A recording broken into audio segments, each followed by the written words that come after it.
you doing? Justin here. Today we are checking out John Mayer's super tasty solo from his song Gravity. Really, really nice stuff going on in this song. It's one that you're going to need to do a lot of listening to if you're going to try and pick up on the subtle things here. And that's really, I guess, what you should be trying to do anyway. So I'd strongly recommend that you have a go at working it out on your own first, because you'll naturally pick up a lot of those subtle things, the slides and the way the vibrato works and the bends and stuff.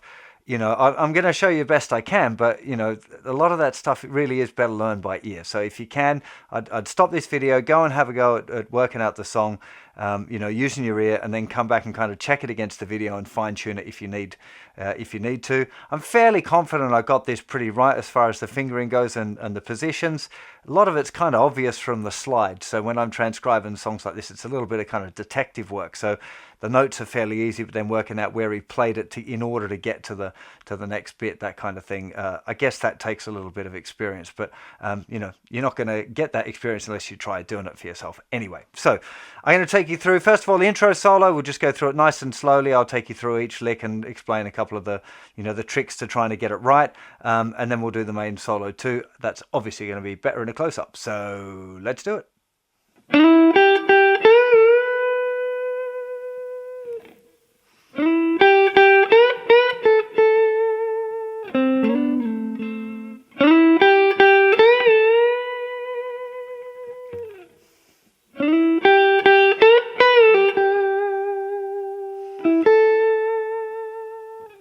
Okay, so that's the first solo there.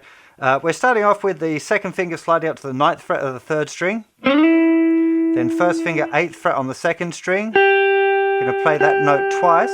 Then 3rd finger's going down on the 10th fret, still on the 2nd string. We're going to do a tone bend, release, and then bend it back up again and add vibrato. So from the 3rd finger, bend, release, up, and add vibrato. A little tail on it, I think, as well. Really important here with this kind of tune, especially it sounds to me like he's got his amp quite cranked and he's playing quite quietly. That's how you get that. There's a particular quality that he gets here. Martin Knopfler also, I think, does a similar thing with the amp really cranked up and then just playing quite delicately. Hard for me to kind of replicate here, to be honest, but that's one of the things that you have to be aware of when you're doing that, is that you have to be really aware of noise and stuff. So make sure that you're keeping the palm kind of resting on the thicker string so that you're not getting any extra strings ringing out. You know, when I'm playing that note, the edge of my thumb is kind of resting on all of the strings beneath it there, so that none of them are going to ring out as well. So I'm kind of, some of the work is getting done by the picking hand as I'm playing. You know, so all of that's covered. The tip of the underneath of the first finger there's muting the thinner string, so I can really be confident that I'm only going to get that, you know, that one note. And here another trick for this kind of thing is I'm using my 3rd finger to touch the thinner string. So when I'm doing that bend here, my first finger is, my thumb is kind of sitting on all of the strings to make sure that they're all dead, and the 3rd finger is resting on the thinner string. So there's not going to be any of this. If I don't do any of that muting, you get a bit of this sort of stuff where the bend comes down and it pulls some of the other strings with it. Especially if you might get, I mean, there's a little bit of noise there. But, you know, you do the best as you can to try and keep it as, you know, noise free as possible. The second lick, almost identical. So this time, we got 2 bends on the 10th fret, and then we play the 10th fret without the bend twice. Okay, again, trying to get the feel for that, so the right dynamic, some notes louder than others, that kind of thing. You know, I'm not saying that you should definitely copy the whole, you know, John Mayer thing. That would be a good exercise, but also try and get a feel for it yourself, how you feel like playing it, so that you're putting some of yourself in as well. After those 2 licks, there's another little kind of a callback lick, which I think is in the rhythm guitar part, but I'm putting it in this one because it kind of fits nicely if against the rhythm guitar part. I've got it here in my transcription as being the 5th fret on the 4th string, although I've noticed that I've been playing it probably wrongly as the 5th fret on the 3rd string. I mean, they both sound good, but I suspect my transcription is right. So the 5th fret of the 4th string. Then 3rd finger's going down in the 7th fret of the 4th string. 1st finger goes down the 5th fret of the 3rd string, and you slide both those notes up a tone, and then move it back 2 frets and play it twice. Again, it's just a subtle little kind of answer to the main melody.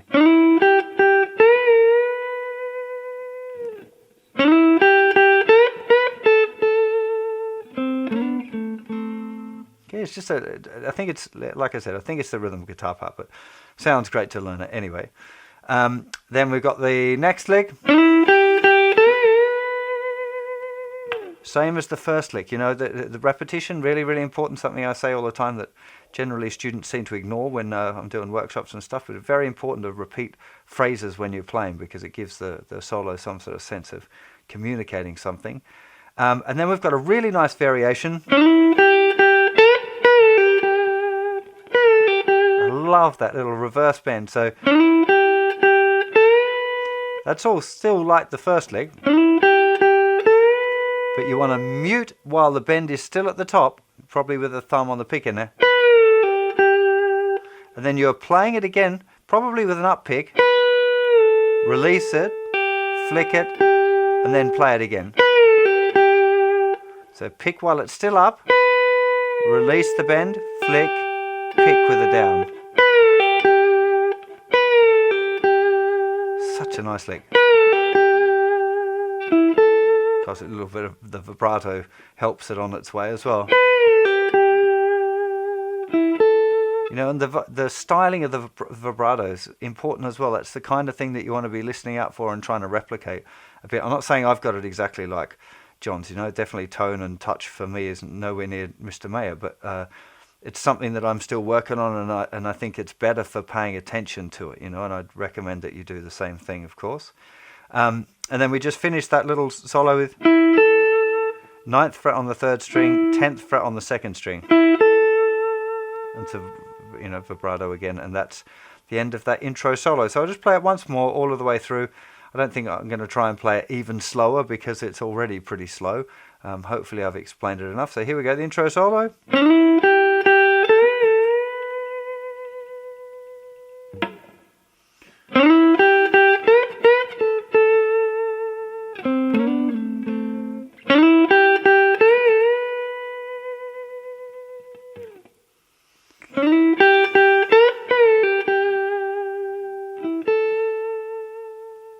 Now, as far as the rhythm goes for this solo, I think you're just going to have to listen to it. You know, it's a 12/8 feel here, so the counts become really, really difficult, and it would be so much easier for you to just listen to the original recording and cop it and play along with it and learn to hear how it goes rather than trying to count it. So I'm not even going to try and give you the count. It'd be really difficult for me, difficult for you to understand as well. So just pay attention to where the notes fall with the chords, where the chords are changing. That's really important. And playing along with the solo as often as you can is the best way to absorb that kind of thing.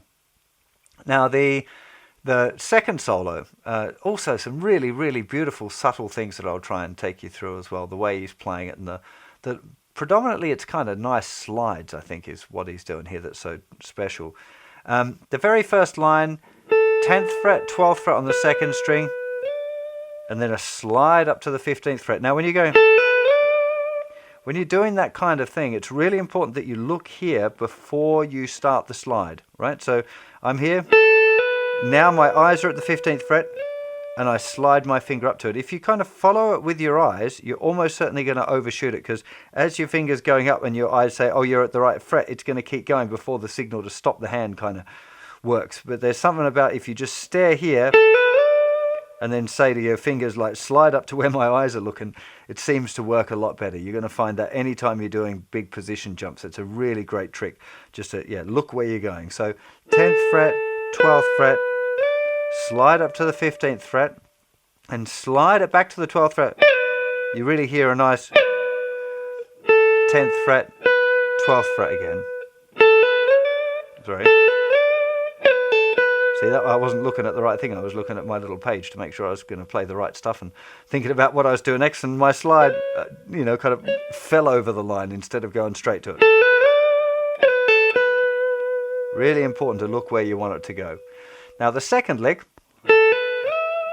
even more important now because we're going from the 12th fret to the 17th.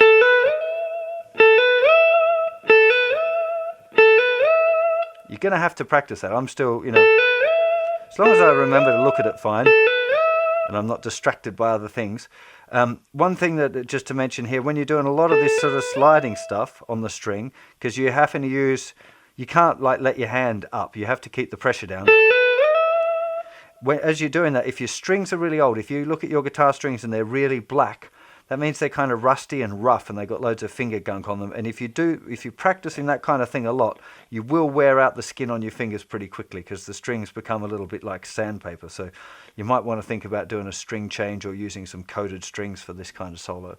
I think these are the Diodario coated strings, EXP things. So they feel like it. It's been a little while since I changed the strings actually, so almost certainly it is, otherwise they'd be all black and gunky. Anyway, so 10th fret, 12th fret, slide up to the 17th fret, then we've got 15 to 12 flick off, then 14th fret on the 3rd string, back to the 12th fret on the 2nd string, and then that was a bit cumbersome sounding, but a little nice subtle slide back to the 12th fret.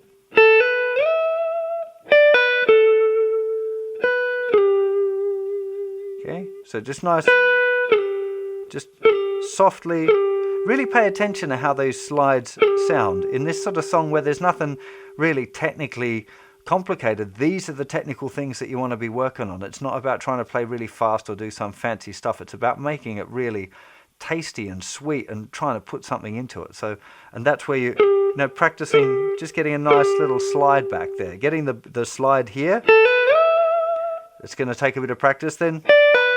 Here, nice little, delicate flick off. Then, can you get that really mean something there when you're doing that little slide, not making it too clunky,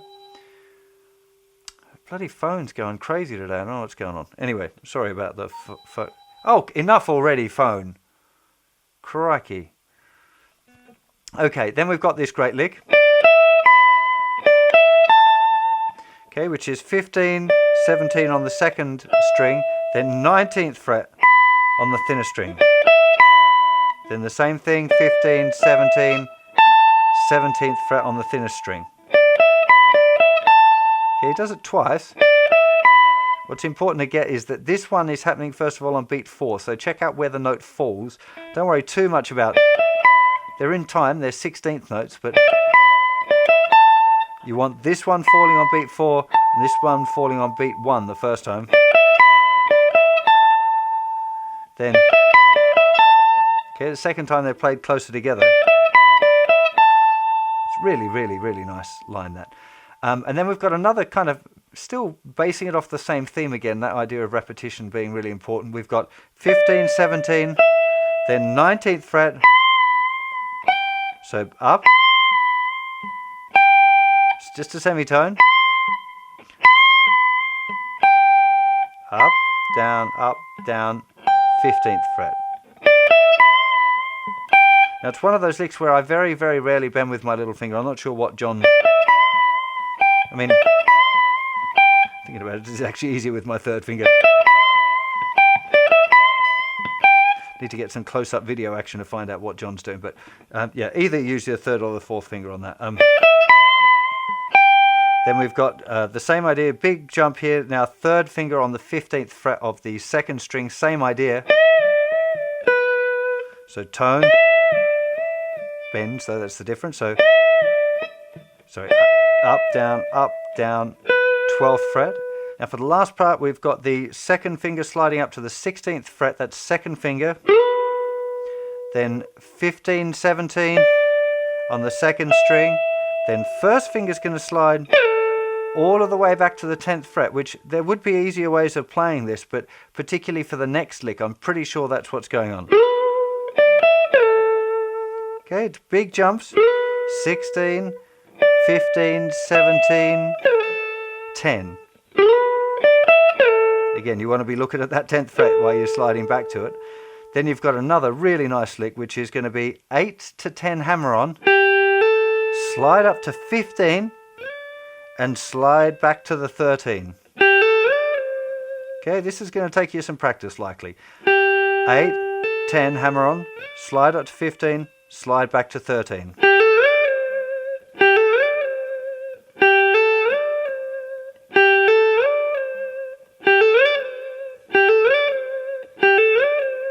Okay, just practicing it real slow till you get it.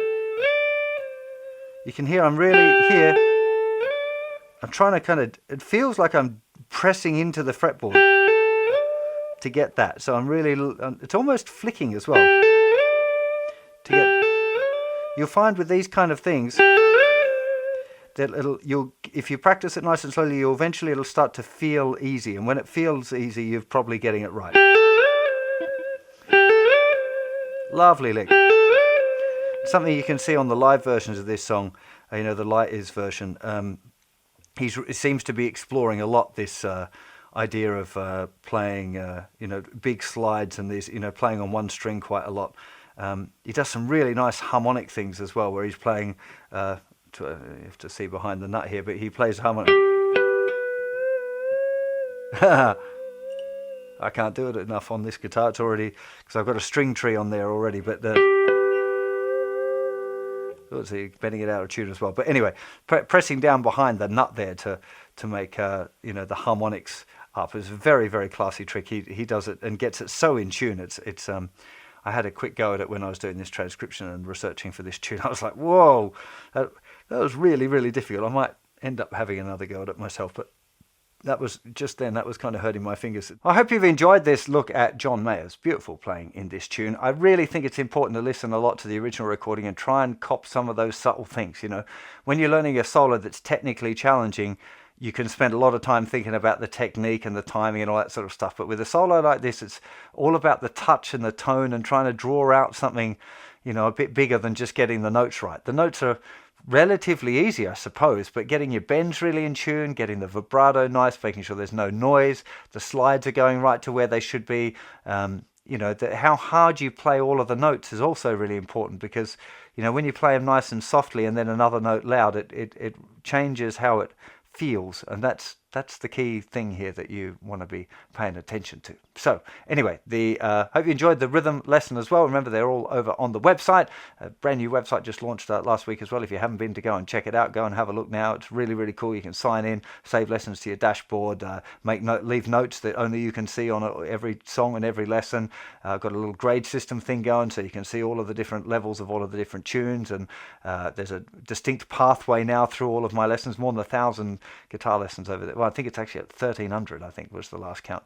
I've added a bunch of stuff since the migration to the new server as well. So yeah, go and have a look if you haven't already. I mean, maybe you're watching this in 10 years time, in which case I might have even done another website revamp. Maybe, hopefully not. It's been pretty painful. Anyway, do remember to subscribe to my YouTube channel if you dig what I do. I really appreciate your support, and I'll see you for plenty more very soon. You take care of yourselves. Bye-bye.